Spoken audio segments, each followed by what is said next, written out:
자, 오늘 말씀의 전체적인 주제는 아마 이렇게 정리를 하면 될 것 같아요. 다 같이 한번 읽어볼게요. 시작. 바리새인과 사두개인의 누룩을 주의하라. 자, 이게 전체적인 내용의 이제 주제인데, 자, 이 말씀을 제가 준비하면서 몇 가지 우리가 짚고 넘어가야 할 내용들이 좀 있어서 둘로 좀 나눠서 우리 함께 말씀을 나누도록 하겠습니다. 그래서 이번 주는 이 내용들 안에서 이 가르침을 받고 있는 제자들에 대한 상태를 먼저 함께 말씀을 나누고요. 그리고 이제 다음 주는 부흥 집회가 있으니까 그 다음 주에는 두 번째 시간으로 예수님께서 주의하라고 하시는 이 누룩이 자, 구체적으로 무슨 의미가 있느냐라고 하는 거에 대해서 다음 시간에 함께 나누도록 하겠습니다. 자, 그래서 오늘 내용은 가르침을 받고 있는 제자들의 상태를 함께 나눌 텐데, 자, 오늘 하나님께서 주시는 메시지 첫 번째 내용이 뭔지, 자, 1번, 자, 같이 한번 읽어보도록 할게요. 다 같이 시작. 한심한 제자들도 쓰임받을 수 있다. 자, 오늘 내용을 쭉 읽어보다 보면 제자들의 모습이 나오는데, 제자들의 모습을 보면 어떤 마음이 들어요? 참 뭐하다, 참 한심하다라고 하는 생각이 들 수밖에 없습니다. 제자들이 사실은 예수님을 오랫동안 따라다녔어요. 마치 학교를 다니는 것처럼 아침에 등교하고 뭐 저녁 때 하교하고 어떤 이런 상황이 아니라 그냥 거의 3년 정도를 지금 예수님과 먹고 자고 하면서 쭉 따라다니고 있거든요. 그럼에도 불구하고 아직도 이런 모습들을 참 보면서 한 답답한 마음이 좀 들어져요. 그래서 이제 제자들이 보여주고 있는 이런 한심한 모습들을 제가 몇 가지로 좀 생각을 해보니까, 자, 1번서부터를 볼게요. 자, 다 같이 시작. 준비성이 부족한 제자들. 자, 오늘 말씀 5절을 보니까 예수님이 제자들과 함께 배를 타셨는데, 자, 제자들이 뭘 잊어버렸대요? 그 떡 가지고 오는 것을 잊어버렸어요. 여러분, 제자들이 한두 명이 아닙니다. 지금 몇 명이에요? 지금 12명이 함께 모여서 다니는데 그냥 우왕좌왕 할 뿐이지 뭘 어떻게 해야 되는지를 분별을 잘 못해요. 그래서 심지어 뭐도 부족하느냐? 준비하는 것마저도 부족한 것들이 이 제자들의 현재 상황입니다. 그리고 자, 오늘 두 번째를 보면, 자, 같이 한번 읽어봅니다. 시작. 말귀도 못 알아듣는 제자들. 네, 제자들 참 답답한 게, 오늘 하나님 예수님 말씀하실 때 바리새인과 사두개인의 누룩을 주의하라라고 말씀하시는 것은, 여러분, 이거는 영적인 이야기거든요. 근데 이 제자들은 그 영적인 이야기에 대해서 계속 뭘로 알아듣고 있느냐? 먹는 떡으로 알아듣고 있다는 거죠.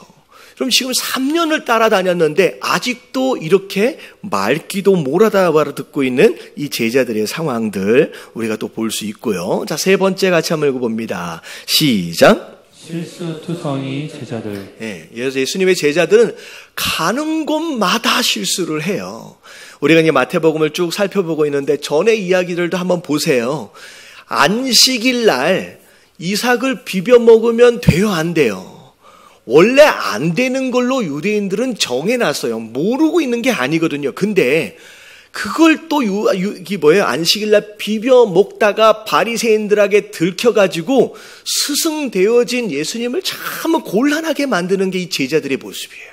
자, 어떤 경우도 있냐면, 여러분, 밥 먹기 전에 손 씻는 것은 애들도 알거든요. 근데 다 큰 어른들이 밥 먹기 전에, 심지어 이것을 전통으로까지 정해놨음에도 불구하고 이걸 손을 안 씻고 밥을 먹다가 또 바리새인들에게 또 걸려서 예수님을 난처하게 만드는 이 제자들의 모습을 보면 참 실수가 많은 사람들이다라고 하는 것을 우리가 알게 됩니다. 자, 네 번째를 보면, 자, 제자들이 어떤 사람이었느냐? 같이 한번 읽어볼게요. 시작. 기도도 못하는 제자들. 여러분, 예수님은 기도를 많이 하시는 분이에요. 때가 있을 때마다. 그래서 일이 있기 전에 일이 있고 난 뒤에 항상 기도를 하셨던 분이에요. 그래서 예수님이 어떻게 기도하셨다라고 성경은 기록하고 있느냐? 습관을 따라 기도하셨다. 어떻게 보면 예수님이 제자들에게 기도하는 본들을 상당히 많이 보여주셨음에도 불구하고 마지막 겟셋마네 동산에서 기도할 때 모습을 보세요. 예수님은 계속 기도하시는데 제자들은 그 시간에 뭐하고 있어요? 잠만 자고 있어요. 졸고만 있는 거예요. 3번이나 와서 깨우고 있는데도 불구하고 계속 자고 있는 모습들을 보면서 참 그 기도도 못하는 제자들. 자, 5번째. 자, 다 같이 시작. 비겁한 제자들. 예수님이 잡히시던 밤에 여러분 몇 명이나 옆에 남아 있었어요? 다 도망갔잖아요. 그 스승을 버리고 다 도망갔어요. 조금 의리 한번 지켜본다고 멀리서 쫓아왔던 이 베드로라고 하는 제자는 나중에 닭 울기 전에 몇 번이나 3번이나 예수님을 부인하고 저주하기까지 하는 이런 모습들을 보면서 사실 솔직히 말해서 기본적인 뭐도 없어요. 의리도 없는 사람들이 참 이런 제자들이에요. 자, 마지막으로 6번째. 자, 다 같이 시작. 믿음도 부족한 제자들. 여러분, 믿음도 참 부족했어요. 예수님께서 십자가에 못 박혀 돌아가시기 전에 내가 죽지만 내가 3일 만에 어떻게 된다? 다시 살아날 것이다, 부활할 것이다 라고 그렇게 누차 말씀하셨음에도 불구하고 예수님이 실제로 돌아가신 다음에 부활에 대해서 기억했던 제자들은 그 12명 중에 단 한 명의 제자도 없었다는 거예요. 오히려 생각해 보세요. 예수님이 부활할 것이다 라고 이야기한 거에 대해서 기억했던 사람들은요, 제자들이 아니라 누구였어요?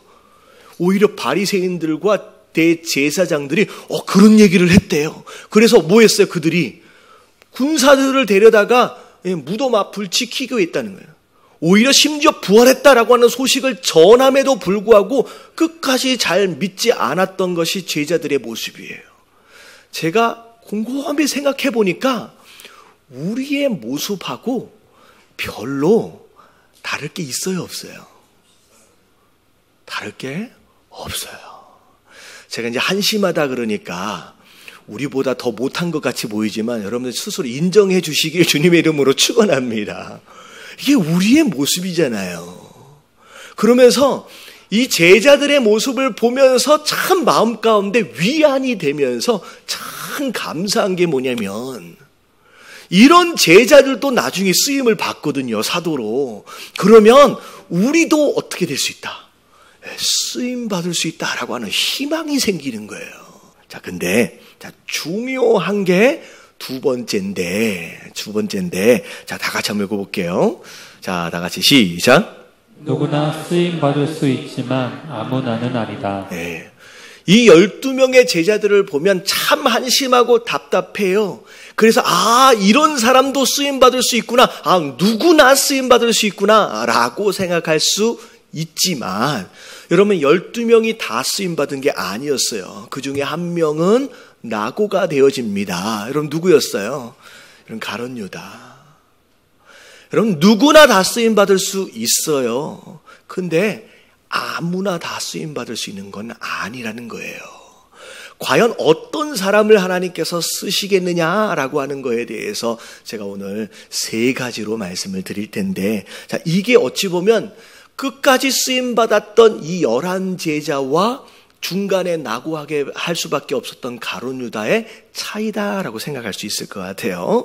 자, 첫 번째, 어떤 사람을 쓰시는지 볼게요. 자, 다 같이 시작. 끝까지 자기 자리를 지키는 것이 정말 중요하다. 여러분, 열심히 배우고 열심히 무엇인가를 하는 건 나중 이야기예요. 정말로 중요한 건 여러분 예수님 옆에 있는 게 중요해요. 여러분 오늘 말씀을 잘 보세요. 비록 부족하고 연약하고 한심했지만 여러분 이들이 예수님 옆에 계속 붙어 있었기 때문에 또 오늘 예수님으로부터 가르침을 받고 있는 것이라는 거예요. 중요한 건 뭐냐면 열심히 하는 것도 중요하지만 내가 지금 있어야 할 자리를 지킬 줄 아는 것이 훨씬 더 중요한 이야기예요. 여러분 자리에 없으면요, 여러분 시작 자체가 안 된다는 거예요. 여러분 학교 다니실 때 우등상 받아보셨어요? 여러분 우등상은요 특별히 공부를 잘하고 똑똑한 불과 몇 %의 아이들만 받는 거예요. 그렇죠? 아닌가요? 그렇잖아요. 뭐 쉽게 받을 수 있는 건 아니에요. 근데 이런 우등상은 못 받아도 머리가 조금 안 돼서, 하지만 조금만 뭐 하면 개근상은 받을 수 있잖아요. 여러분, 신앙생활을 하면서 우등상 받는 것도 중요하지만 여러분, 신앙생활은 우등상보다 뭐가 더 중요하다? 여러분, 개근상이 훨씬 더 중요합니다. 여러분, 나중에 한번 보세요. 잠깐 뛰어난 머리 가지고 있는 사람 하나님 쓰시지 않아요. 끝까지 있어야 할 자리를 지켜낸 사람을 결국 하나님이 쓰세요. 자, 사단이 어쩌다가 사단이 됐는지 아세요? 여러분, 사단이 사단되어짐의 이유를 보면, 자, 유다서 1장 6절에 나와요. 자, 다 같이 한번 읽어볼게요. 시작. 또 자기 주의를 지키지 아니하고 자기 처소를 떠난 천사들을 큰 날의 심판까지 영원한 결박으로 흑암에 가두셨으며. 여러분, 사탄이 사탄 되어진 이유의 시작은 뭐 나쁜 생각을 했다, 나쁜 마음을 먹었다가 아니라 어디부터 시작돼요? 정해준 지위가 있어요. 지켜야 할 자리가 있었다는 거예요. 근데 이 사단이 그 자리를 지키지 않고 뭐 해버렸다? 떠나버렸다라고 하는 것으로 사단의 사단되어짐이 시작된 거예요. 그래서 사단은요, 어떻게 해서든 우리 성도들을 유혹할 때 우리가 있어야 할 자리를 잘 지키지 못하도록 방해하고 유혹하는 거예요. 여러분, 오늘 주일 예배 나오셨는데, 여러분, 오늘 아침에 나오실 때 엄청 고민했던 분들이 계실 거예요. 내가 교회를 갈까? 날씨도 이렇게 좋은데?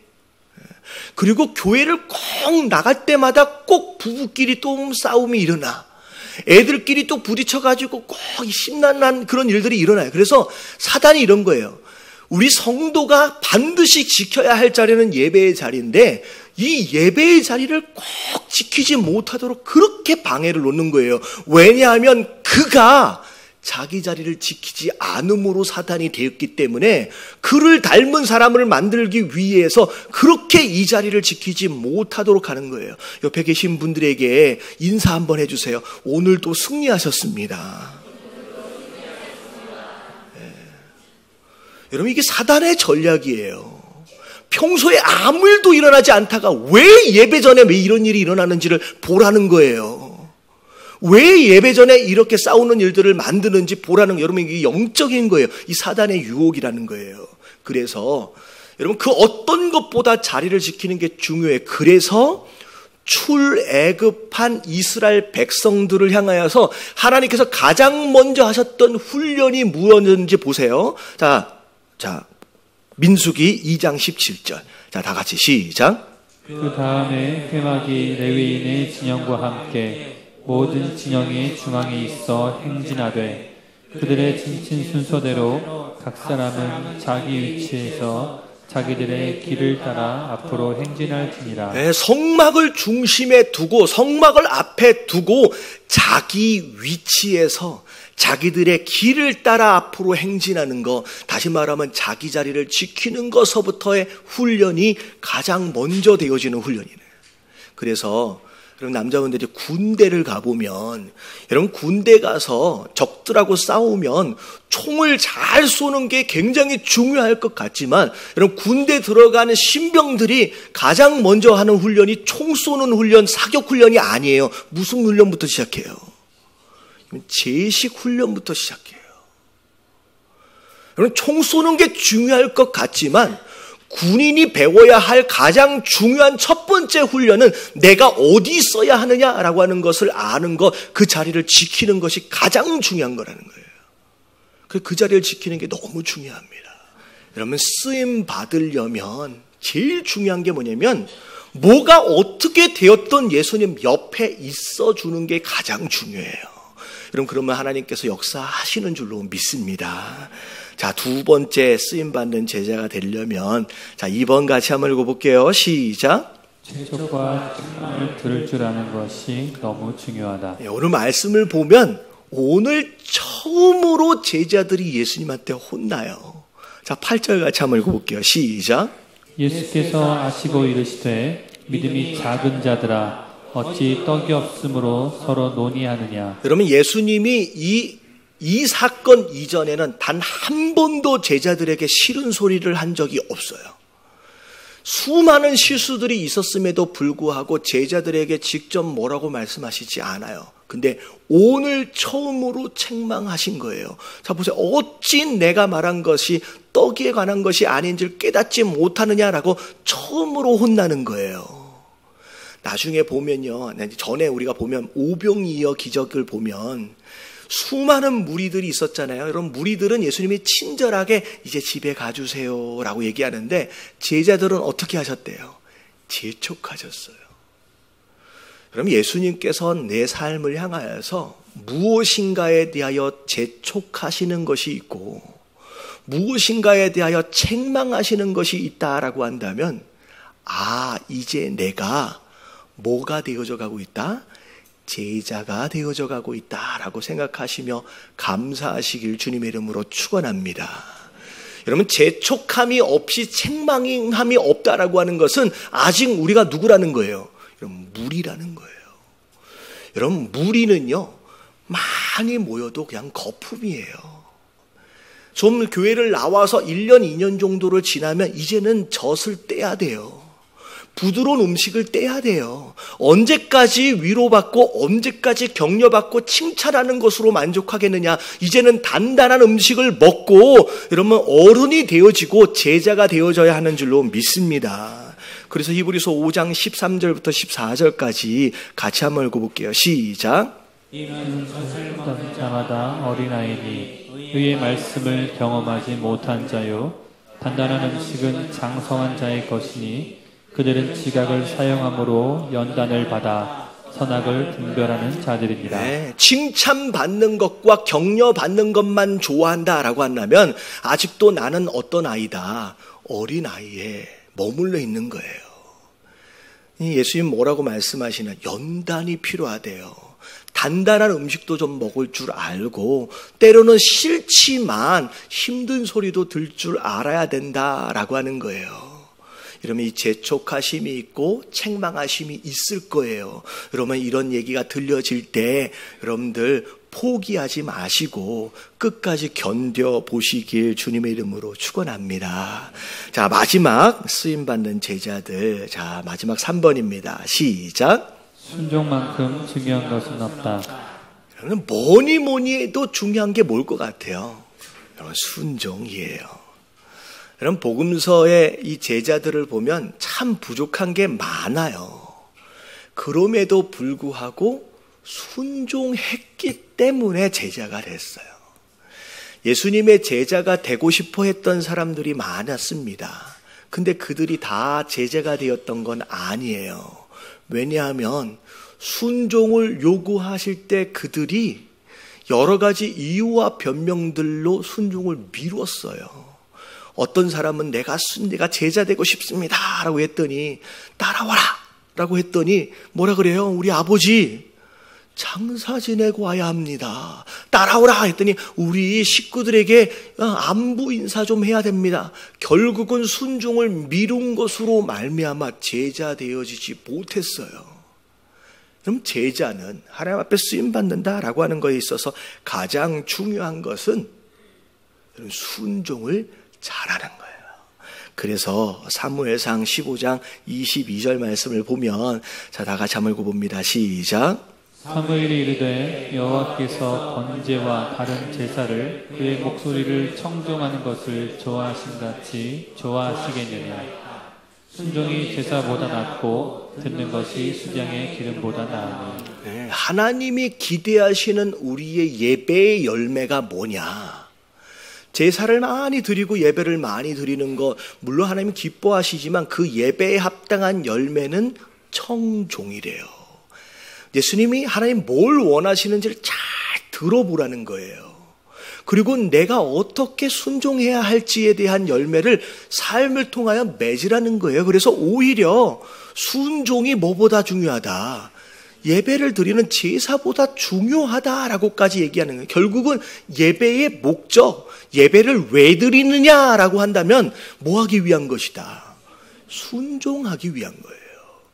여러분, 오늘 예배가 끝나는 순간 여러분들 마음 가운데 내가 일주일 동안 이것에 순종해야 되겠구나라고 하는 마음이 없다라면 여러분은 이 예배가 굉장히 무의미한 예배가 되어버립니다. 이 예배를 드리고 나서 내가 여기에 순종해야 되겠구나라고 하는 결단들이 들어올 때, 그럴 때 열매가 맺어지는 그 열매가 된 이 예배가 되어진다라고 하는 거예요. 여러분, 성도들의 많은 변명들 가운데 하나가 뭐냐면 하나님이 부르셔요. 이걸 해보지 않겠습니까? 그러면 꼭 이렇게 얘기하시는 분들이 계세요. 뭐 해볼게요? 기도해 볼게요. 여러분, 기도해 봐야 돼요. 근데 내가 기도해 볼게요 라고 변명하고 이게 변명이 되는 수가 있어요. 내가 진짜로 하나님 앞에 음성을 구하며 기도를 하는 건지 아니면 이걸 내가 해도 될까 하면 안 될까를 고민하고 계산하는 것을 기도라고 착각하고 있는지 여러분 분별하시길 주님의 이름으로 축원합니다. 여러분, 이거 계산해 보는 거예요. 내가 이걸 하면 내가 어디에서 손해가 있고 내가 이걸 끝까지 과연 할 수 있을까라고 하는 것을 고민하고 계산하는 것은 여러분 이거 기도하는 게 아니에요. 여러분, 이걸 기도라고 착각하면서 기도해 볼까요? 라고 생각하는 경향들이 있다는 거예요. 여러분, 이런 착각은 굉장히 위험한 착각이에요. 제가 미국에서 제가 사역을 할 때 이런 적이 있어요. 오래된 얘기인데, 제가 LA에서 주님의 영광교회를 섬기고 있는 상황 가운데서 원래 새벽 예배 때 찬양을 인도하시는 집사님이 원래 계셨어요. 근데 그 집사님이 결혼을 하시고 나서, 이제 아이를 낳아서, 이 아이가 생기다 보니까 이제 새벽에 일찍 나오고 이렇게 하는 게 쉽지가 않은 거죠. 그래서 누군가가 대신 찬양을 인도해 줄 사람을 찾는데, 누가 타겟이 됐냐면 제가 타겟이 된 거예요. 그때는 저는 사역자도 아니고 전도사도 아니고 그냥 손영철 형제였거든요. 근데 형제님, 새벽 예배 찬양 인도를 좀 부탁을 하는 거예요. 근데 문득 드는 생각이 뭐냐면 이 사역은 한번 맡으면 언제까지 할 것 같은 거예요. 죽을 때까지 해야 될 것 같은 거예요. 왜냐하면 여러분, 이 사역은요 매일 아침마다 여러분 4시 전에 일어나야 돼요. 그래서 매일 아침에 와가지고 교회 문을 처음 여는 거예요. 그러면서 여러분 이걸 과연 하루도 안 빼고 여러분 계속 어딜 가지를 못해요. 1년 360일 새벽 예배가 있는 시간은 계속 나와야 되니까 혼자 고민을 하면서 제가 기도해 볼게요 라고 얘기했어요. 근데 제가 이틀 정도 갈 때 생각해 보니까 제가 기도하고 있는 게 아니라 뭐 하고 있더라? 여러분, 고민하고 계산하고 있더라는 거예요. 제가 분명히 제가 느낄 때 이거 하나님 나를 부으시는 건데 저를 훈련하기 위해서 지금 사용하시려고 하는데 쓰임 받고자 하는 나라고 하면서 스스로 기도한다라고 변명하면서 뭐 하고 있어요? 고민하고 계산하고 있더라는 거예요. 그래서 제가 회개하면서 하겠습니다라고 했어요. 진짜로 하겠다라고 하는 순간 제가 한국에 오기 전까지 그걸 못 놨어요. 죽을 때까지 하는 줄 알았어요. 제가요 7년 반 동안 새벽 예배 사역하고 나서 제가 어떻게 됐게요? 제가 골병이 들었어요. 제가 어깨 수술했고요, 무릎 수술했어요. 이게요, 잠을 못 자면요 그런 느낌 아세요? 뼈에서 국물이 나가는 느낌이 들어요. 골병 들었어요. 근데요, 하나님은 빚지시지 않아요. 그때 하나님 저에게 은사 주신 거예요. 그때 하나님 저를 쓰시기 시작하는 거예요. 여러분, 쓰임 받길 주님의 이름으로 축원합니다.